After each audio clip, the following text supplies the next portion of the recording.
I'm pulling on my driveway. We all know what that means. It's time to start the drive to work. Okay, so back in 2016, I gave a talk at the GDC, the Game Developer Conference in San Francisco. And I made a whole series of podcasts about all the 20 lessons I learned over my 20 years at Wizards.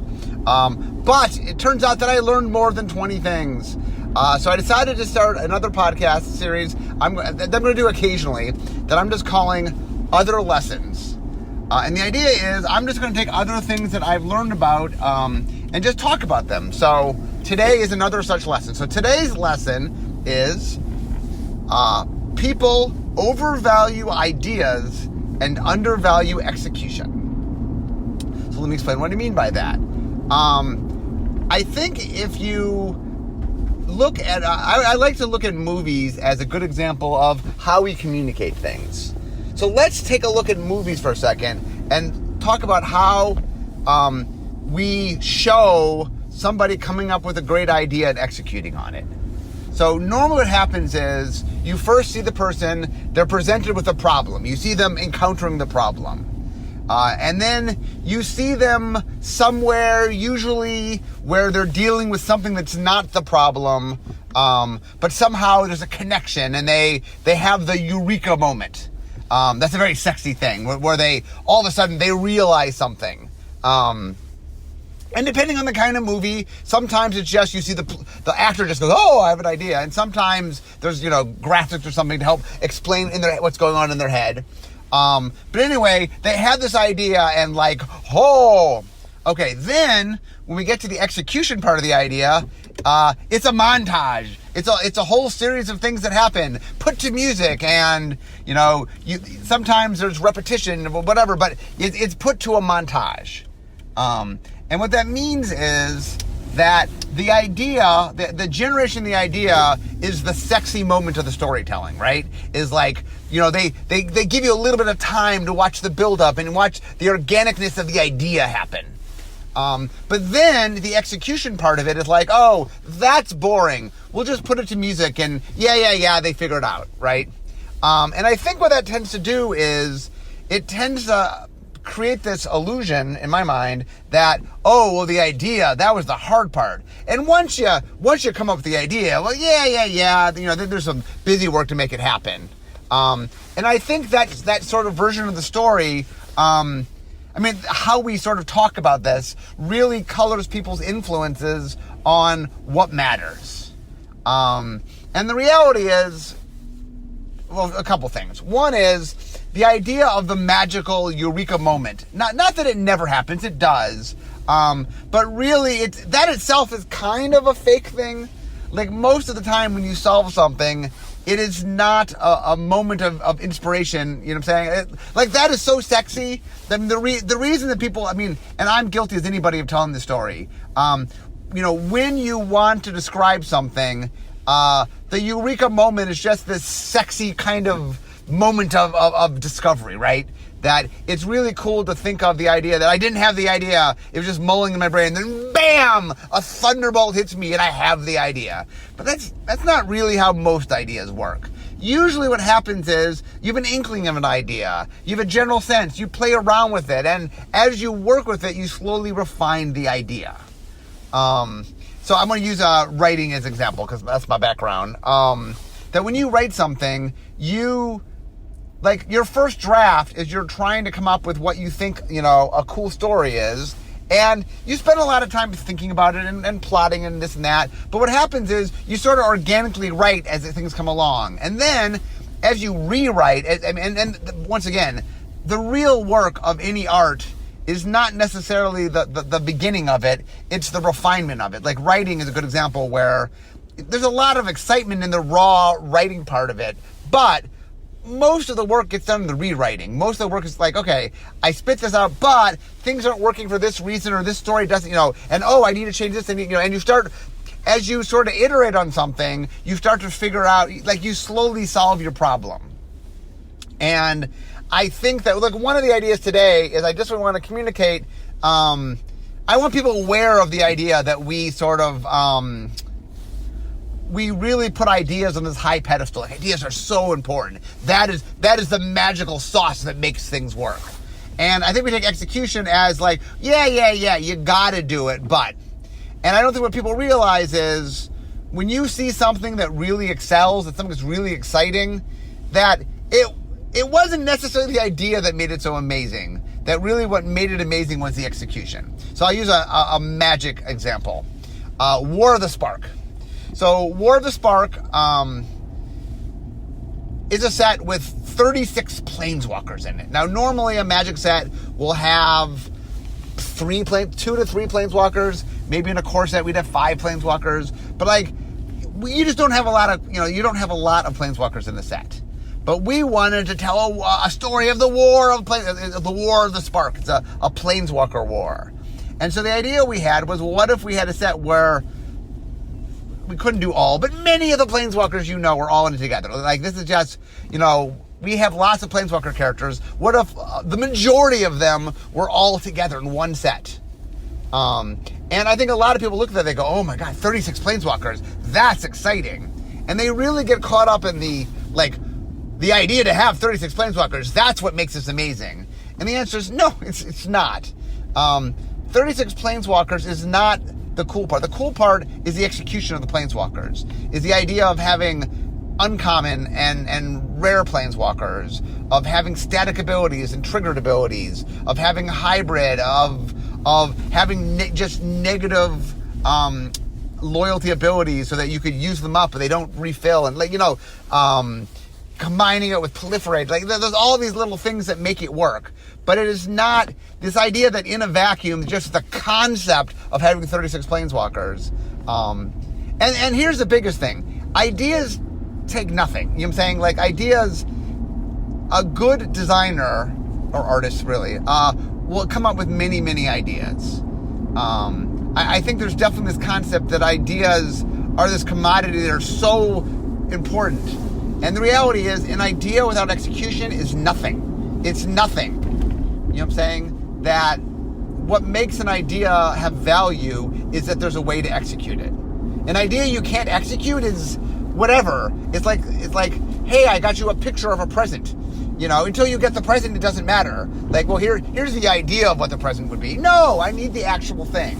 And that one of the things that, as somebody working in games, in game design, I think that like I said, I'm guilty as anybody of this, but when I write my articles, I'm trying to make it entertaining, right? I'm trying to tell a story. And my background is in storytelling, so like, I definitely lean into some of the sort of story tropes, if you will, to sort of make a compelling story. But, and this is why I wanted to do today's podcast, I think it can be a little bit misleading. And like I said, I've tried more and more. Like, one of the things that I used to not do is, if we try to do something and it failed, I often wouldn't talk about it, because like, maybe one day I figured out how to make it work. So I only talk about my successes. So every time you hear me tell a tale about, I had an idea, and then here's how I executed it, kind of makes it sound like, well, of course, every idea is executable. And the reality is, no, we try lots of ideas that fail along the way, and I don't tend to share you the story of the failures. I share the stories of the successes. So you hear all the stories, you're like, had idea, executed. Okay, I guess ideas are all just executable. And that's not really the truth. When I work on a set, like, for example, we'll take War of the Spark. When we first started, my original idea of what to do, because I thought like, we can't have so many planeswalkers, was it's a planeswalker war. Let's play up the war. And we had this mechanic called skirmish, where somebody would start the skirmish, and it made this sort of you had this little external game piece, and you'd play this tug of war as people are damaging each other, where it went back and forth, and you're trying to sort of win this little mini game that's overlaid on the combat that's naturally going on. And it was a really cool idea, and it definitely was something that was different and reinforced the idea of a war, and it did a lot of cool things. It didn't quite work. Like, it didn't quite do what I wanted to do, and we abandoned it. And I'm not even saying that's a bad idea. There might come a day in a set where we figure out how to use it right, and it's something we do, and it could be awesome. It ended up not being the right thing here. And the reality is, I and my team spent a lot of time on that. Months on it. We really thought that was going to be the thing. Now, at some point, we figured out it wasn't, and we shifted and went into Planeswalkers and ended up finding another answer.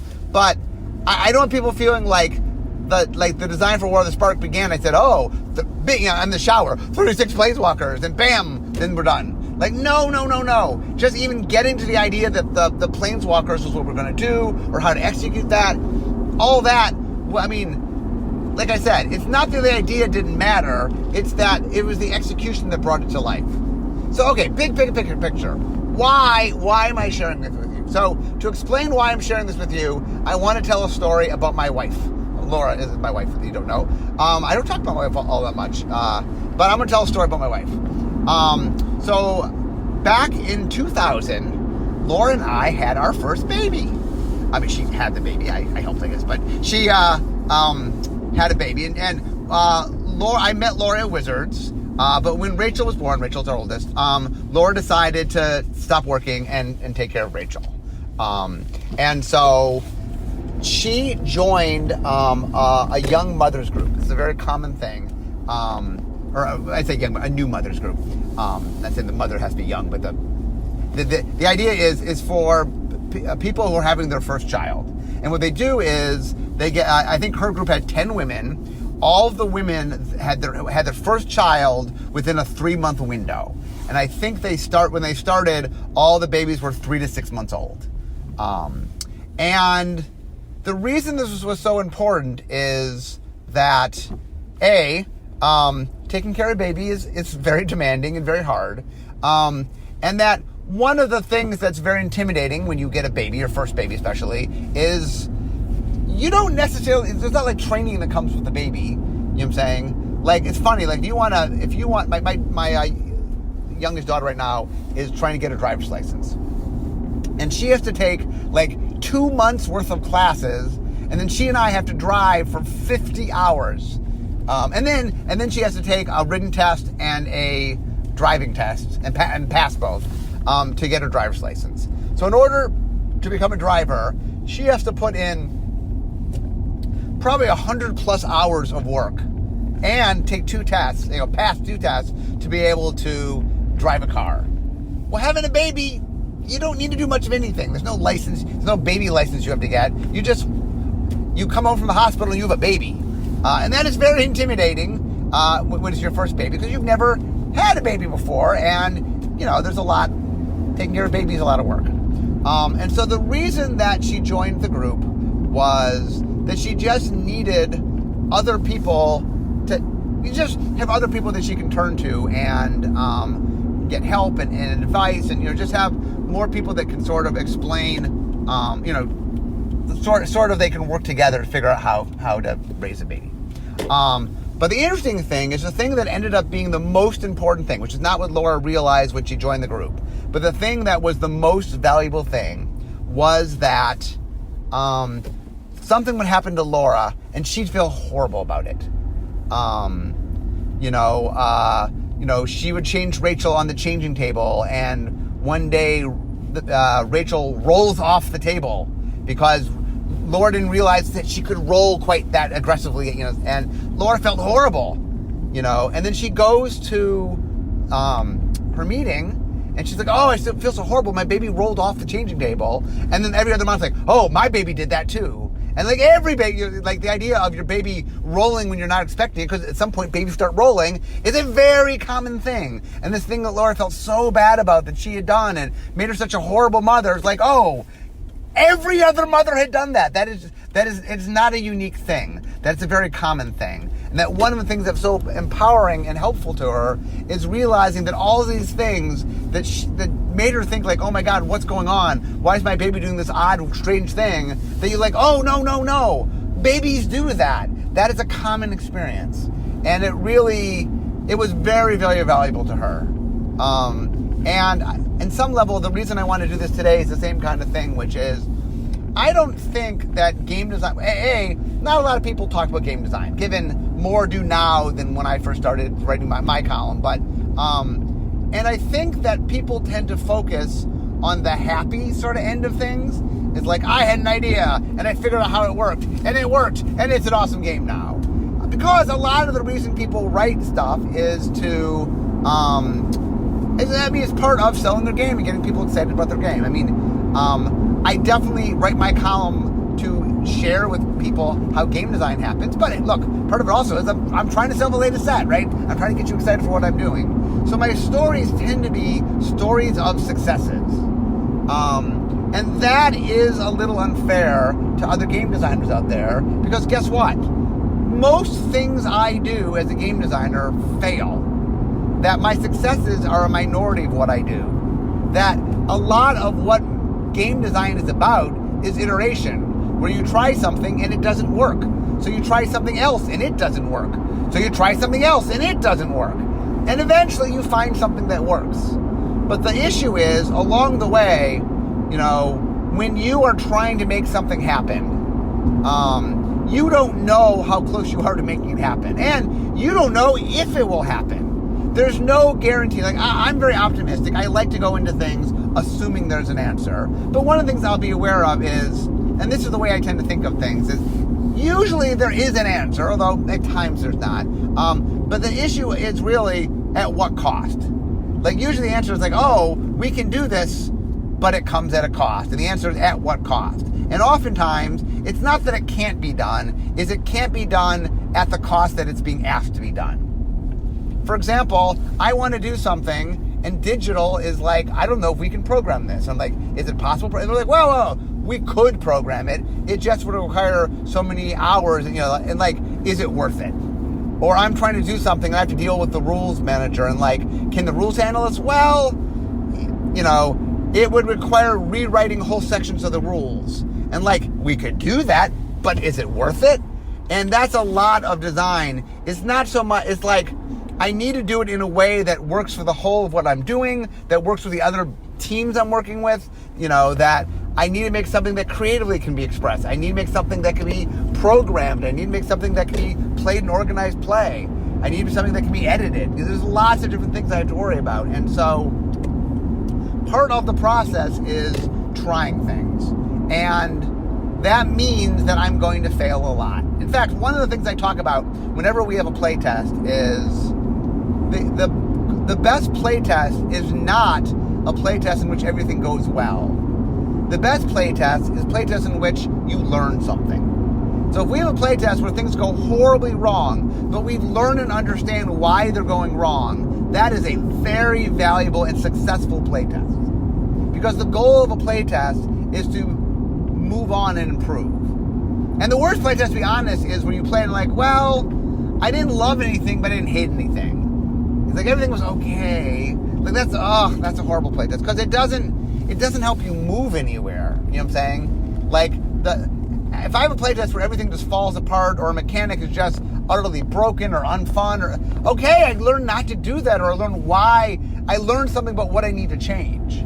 And so the reason for today's podcast is I really want to hammer home that execution is daunting. Execution can be tiring. Execution can be frustrating. But it is where the special stuff actually happens. And I guess it's not that ideas aren't important. It's not that there aren't great ideas. It's not that ideas can't spur awesome things. They can. My point on ideas is that you have a lot of ideas, and it is not for example, I'll go back to my Hollywood days. When I was in Hollywood, when I first got to Hollywood, what I thought was going to be the real challenge is writing a great script. I said, the hard part of making it as a writer in Hollywood is making the best script. And what I learned was that wasn't the hardest part. The hardest part is getting people to read your script. Meaning, the hardest part is getting someone to notice your good idea and also your execution. That the idea unto itself, that's the thing is, ideas are important, and ideas can lead to wonderful things, but I want you to understand the following about ideas. One is, they're plentiful. You will come up with lots of ideas. One of the skills that you need to evolve with time is learning how to judge your ideas. So for starters, not all ideas are equal. Not all ideas are as good as other ideas. Every once in a while, you will have an amazing idea.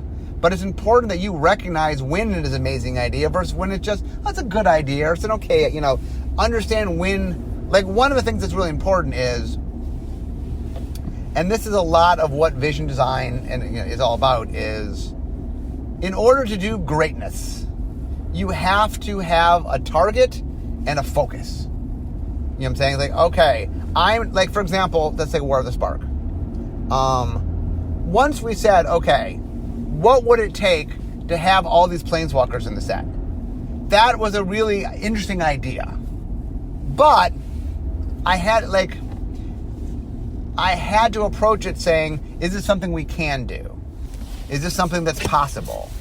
And I was able to say, yes, I think we can do this. And I had a bunch of reasons for thinking that, but I did understand, and obviously this is how we sold the set, I did understand that if on day one of talking about the set, we said 36 planeswalkers, that would make people sit up and go, what? Because I knew that a set has 3 planeswalkers in it. And this is 12 times that many. It's so much more than normal that you just have to sit up and go, what? Now notice though, the very first thing players did when we say 36 planeswalkers was, how? How are you doing that? Right? That was the interesting thing, that one of the exciting things about it is it sounds exciting. A planeswalker in every pack sounds exciting, but the very first place you go from the player standpoint is, okay, but how? And the reason they go to how is because instinctively it doesn't work the way we normally do things, right? That the second you're like, okay, and then people had to figure out, well, how can they do that? It doesn't work. But I knew that was exciting, and I recognized that the idea was exciting. But once you so ideas are plentiful, and you're going to come up with a lot of great ideas in your life. The thing that I said earlier, but I'll stress again, is an idea without execution doesn't mean anything. It really doesn't. It's so funny in Hollywood. There's a lot of writers I found are very, very secretive of the premise of their story. Because the idea is that they're like, oh, this idea is so amazing, I don't want other people to take my idea. And the funny thing is, one of the things you learn is there's so much work taking an idea to fruition that no one's going to take your idea. It's just, it is just not, people don't tend to,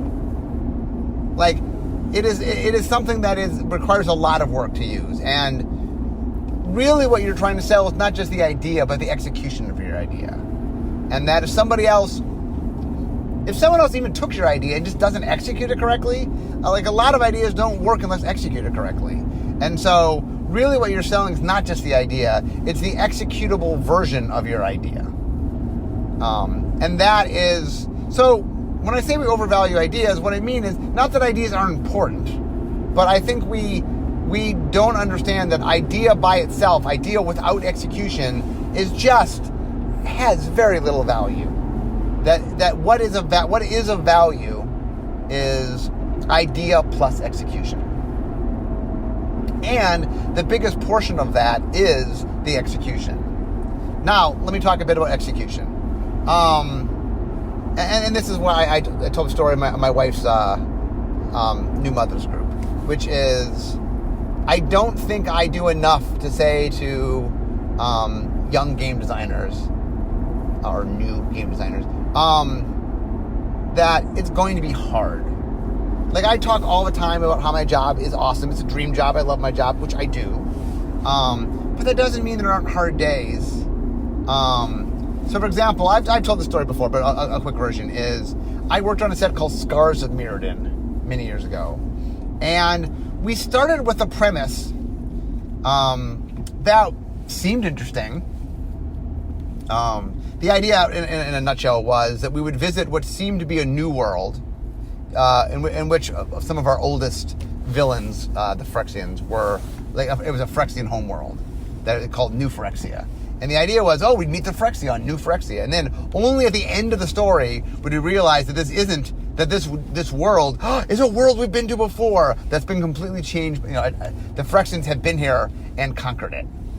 And we started with that idea. We started, Scars of Mirrodin was supposed to be New Phyrexia.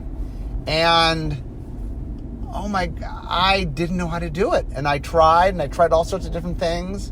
And I had one of the sort of the darkest moments of my soul, if you will, as a game designer, is I got to a point where I was running out of time and I didn't know how to do it. I didn't know how to do it. And I went and I talked with Bill, the head of R&D, and Bill gave me probably the best pep talk he's ever given me. And what he said is that, that he had faith in me, and that one of the things he always enjoyed about me is that when things didn't work the way I wanted them to, that I was willing to look and find a different way to make it work. And so it really made me approach that, okay, let me stop assuming things. And one of the things I stopped assuming was this premise that it's New Phyrexia, and the end of the story we realized it was secretly Mirrodin, that the old wasn't working. And I abandoned it. I said, okay, the entire premise I was working on, I'm throwing that away. And I said, what's exciting about the story we're trying to tell? And I said, the idea that this world we knew got conquered by this enemy that we know, that's a cool story. Why'd we gloss over that story?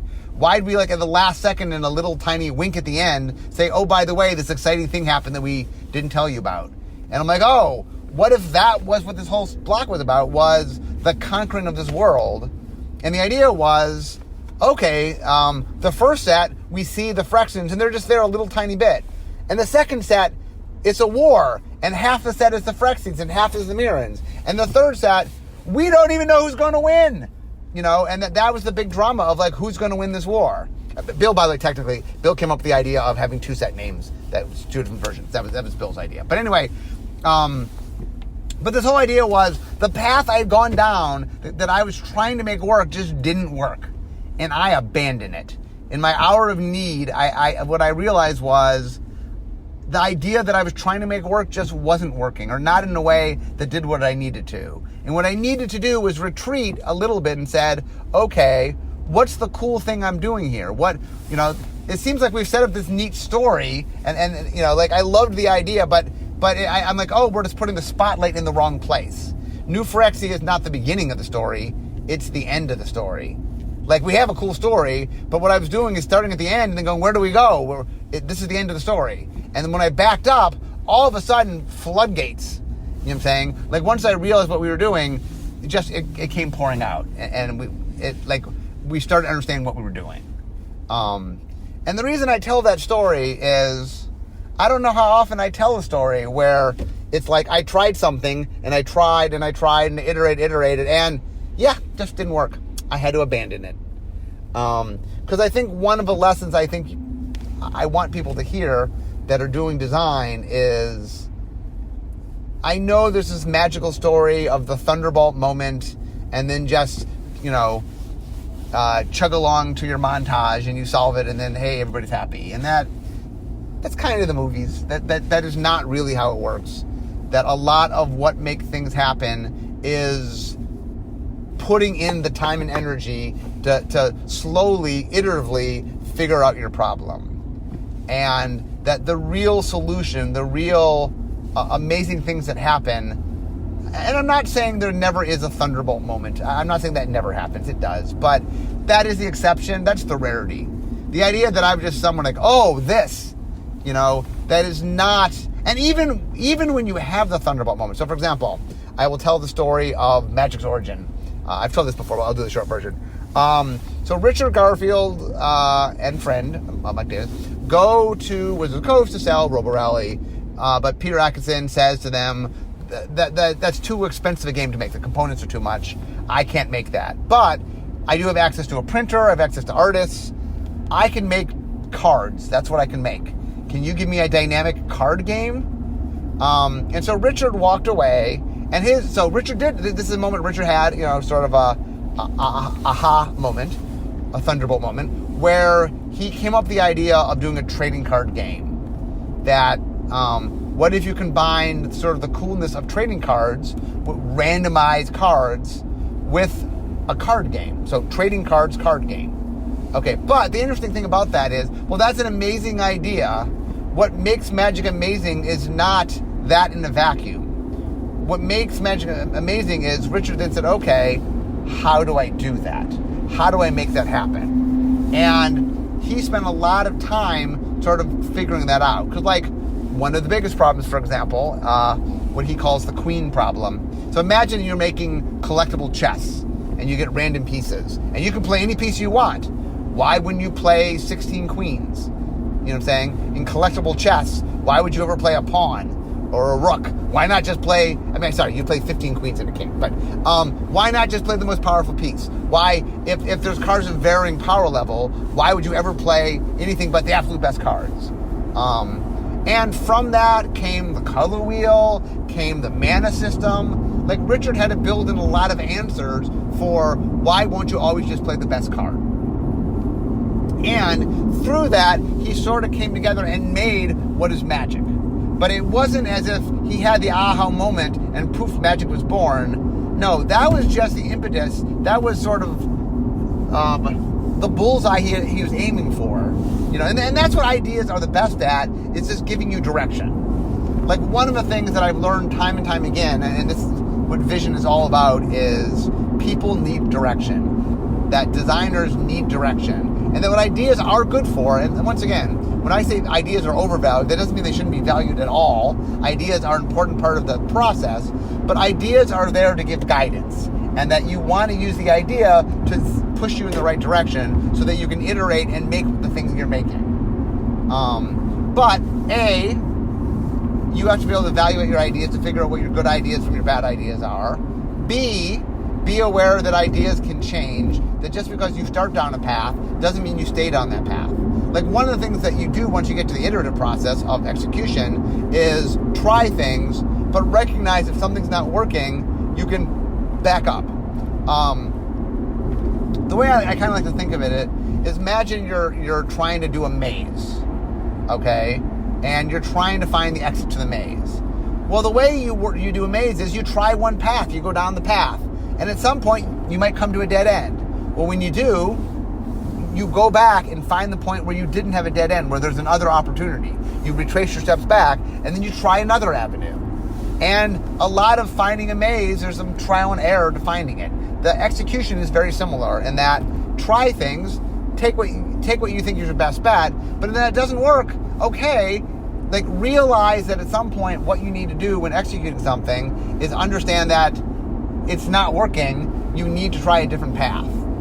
And interestingly, the two biggest mistakes I see on execution is, one, is the people not willing to choose a path. And what happens there is they try to keep as many paths alive as possible.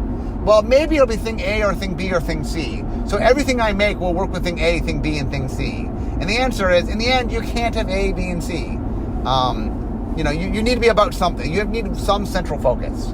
And the problem of having three focuses is that you don't end up sort of committing yourselves. That you sort of, if you're constantly straddling, then you get a very wishy-washy set or game, And that part about making an awesome game is figuring out what you're committing to and committing to it. I'll give it, this is from my acting class. So I used to take acting classes back in my day. I used to do a lot of theater. And one of the great tips I got from one of my acting coaches is what he called committing. And what he said is, figure out what drives your character, and then you have to commit to it. Whatever it is, whatever your character wants, you have to accept, buy into it, and then, okay, that's what they want. What would they do to get that thing? And that a lot of what he was saying is part of being a good actor is choosing a path, choosing a decision for what your character is, and then committing to it. Like, one of the things that I really appreciate about Will Ferrell, for example, the reason I think Will Ferrell is so funny is he commits to his comedy. Whatever he's doing, he's in it. He's doing it. He doesn't like halfway. It's not like, well, he commits.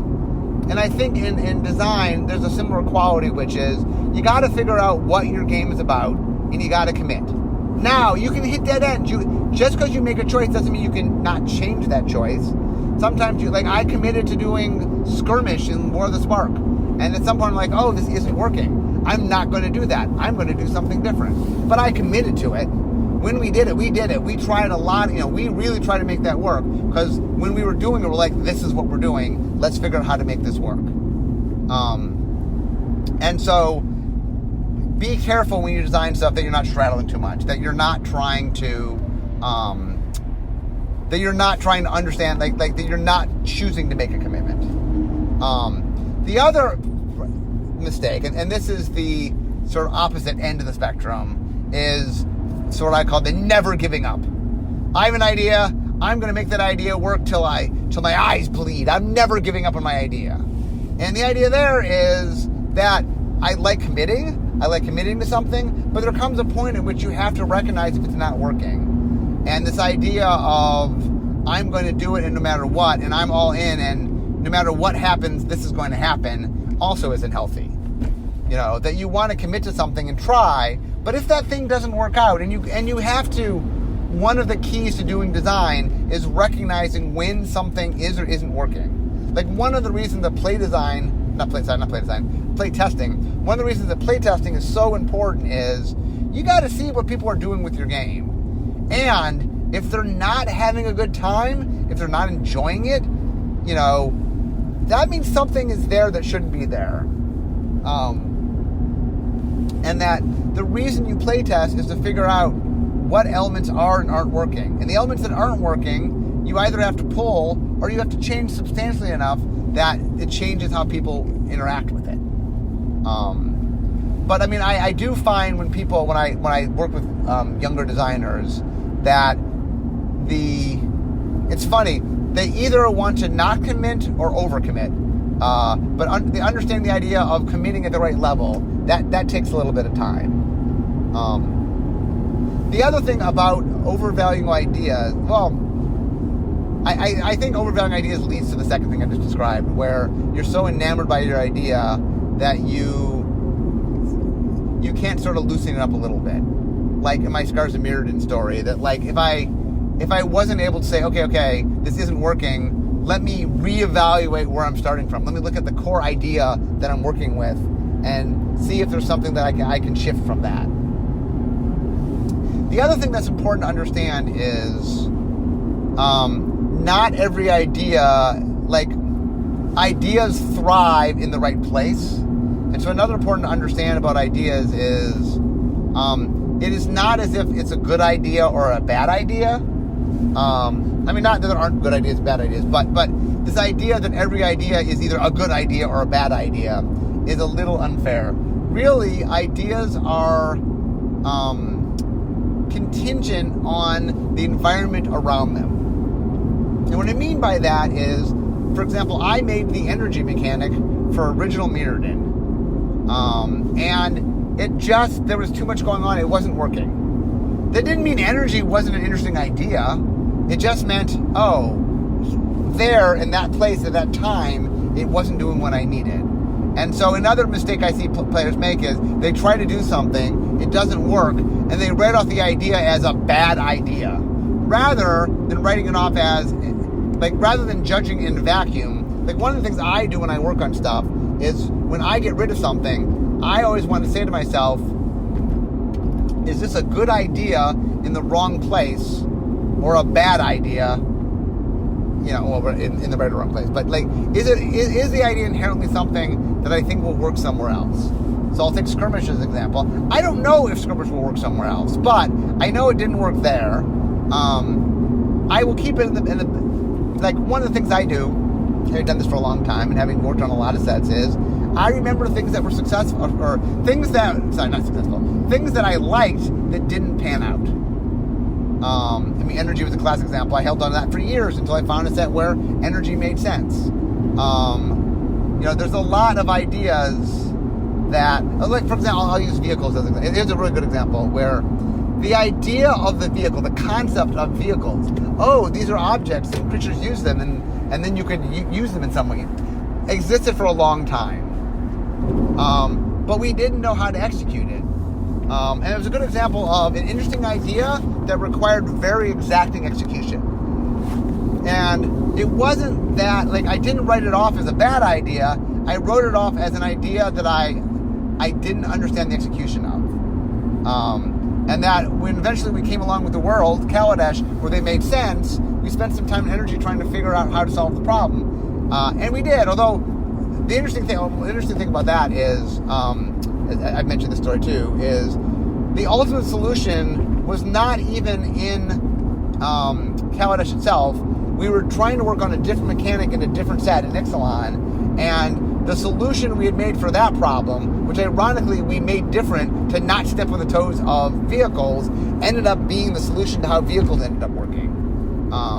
And so part of today is I want you to see ideas for what they are. And what that is potential. Ideas are potential, and they can be focal points for amazing things. When I say it's overvalued, I don't mean that ideas don't have value. I don't mean that they aren't an important part of the process. I'm just trying to say I want you to understand them from what they are. And what that is it's a resource that is way more plentiful than you realize, that when paired with the proper execution can be something amazing. But they very much, like let's just take vehicles. We had the idea of vehicles for a long time. That in itself, by itself, was not, until we married the vehicles to the execution of the vehicles, it was just an idea. And while it was a good idea in a vacuum doesn't mean anything. On execution, the thing I really want to communicate is that when I say it's undervalued, what I mean is that people don't give it the respect it deserves. That execution is going to be why your great idea becomes a great thing. That a great idea is merely an idea until you do something with it, until you make it into something. And that process, that execution is important, it's valuable, and it can be a lot of work, and it can be very frustrating, and you can go down a lot of dead ends. And that the reason I want people to value execution is I think if you dismiss it, it makes it much harder when you are struggling with it. That I think if you live in a world where all you need is a great idea and you get what you think is a great idea, and then you struggle and struggle and struggle, I think a lot of people think as if somehow they're failing the idea, as if the idea naturally comes with the answer to it, which it doesn't. And that's one of the things that I'm beginning to realize more and more, is that I celebrate the highs of game design.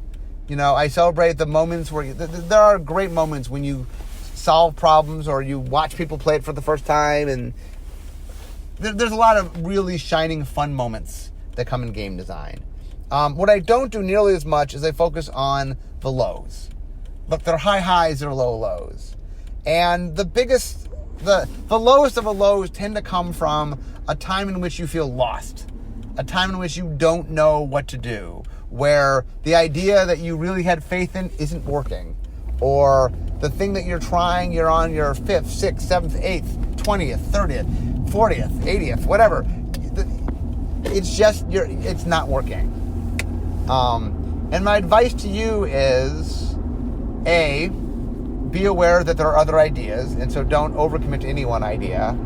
And also, making sure that you understand what it is about your idea that you enjoy. And then a lot of when I get stuck, I retreat back and I say, what was it that I enjoyed in the first place about this? Because sometimes what I find is, as you're executing, you sort of drift off course a little bit, and then you end up not really executing what made the idea the cool thing in the first place. And that sometimes when you get stuck, I like to go back a little bit and take all the assumptions you've made, take every assumption where you said, well, clearly it has to be A, B, and C, and say to yourself, whoa. Does it have to be A? Does it have to be B? Does it have to be C? And what I find is a lot of the things I assume, once I say, oh, well, it doesn't, well, I think it needs to be A, but it doesn't have to be B. As soon as you roll back some of your assumptions, it allows you sometimes to go down a different path.